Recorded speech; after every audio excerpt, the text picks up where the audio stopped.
Et si Donald Trump était au courant depuis longtemps des agissements de Jeffrey Epstein, ce financier et pédocriminel américain? C'est en tout cas ce que semblent prouver des emails rendus publics par des élus démocrates cette semaine.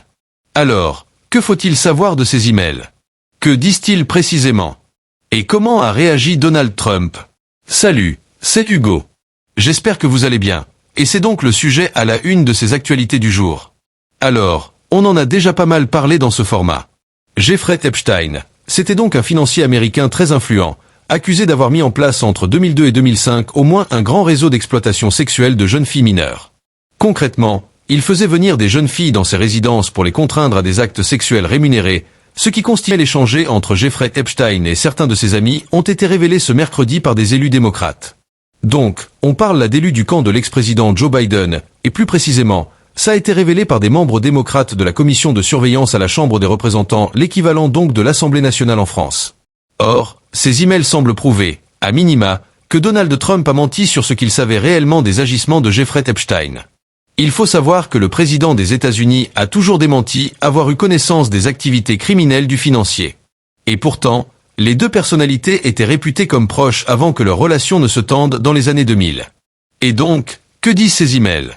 Il y en a plusieurs qui donnent des éléments différents. Mais dans un premier mail, datant de 2011 pour les démocrates, ces mails soulèvent, je cite, de graves questions sur la nature de la relation entre les deux hommes et sur ce que le président américain connaissait des crimes horribles d'Epstein. En tout cas, il y a une pétition pour forcer le gouvernement américain à publier des documents sur l'affaire Epstein, et cette pétition a récolté un nombre suffisant de signatures. Ce qui veut dire que, un vote devrait avoir lieu à la Chambre des représentants sur le sujet, et ça pourrait potentiellement pousser le gouvernement à publier davantage de documents sur cette affaire. Voilà donc ce que l'on sait sur cette affaire importante.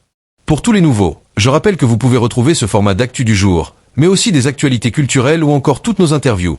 Toutes les interviews que j'ai la chance de faire en ce moment, directement en podcast, directement sur le même flux, le même fil.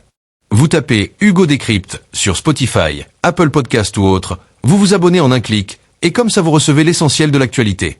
D'ailleurs, si vous écoutez en podcast, n'hésitez pas à mettre 5 étoiles, ça nous aide beaucoup. Allez, je laisse la parole à Elisa Sarah pour le reste de l'actualité, et je reviens juste après. Merci Hugo d'avoir donné de nouvelles depuis le 6 novembre. En fait, il y a 8 jours, sa mère avait signalé sa disparition. La skippeuse aurait dû arriver le 6 novembre aux Bermudes, au large des États-Unis, pour une escale de ravitaillement. Mais ce jour-là, aucun signe de la Française et de son compagnon de navigation, l'Américain Nathan Perrin.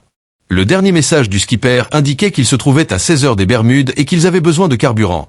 Puis leur signal GPS a cessé d'émettre. À noter cependant qu'aucun des deux skippers n'avait activé une balise de détresse.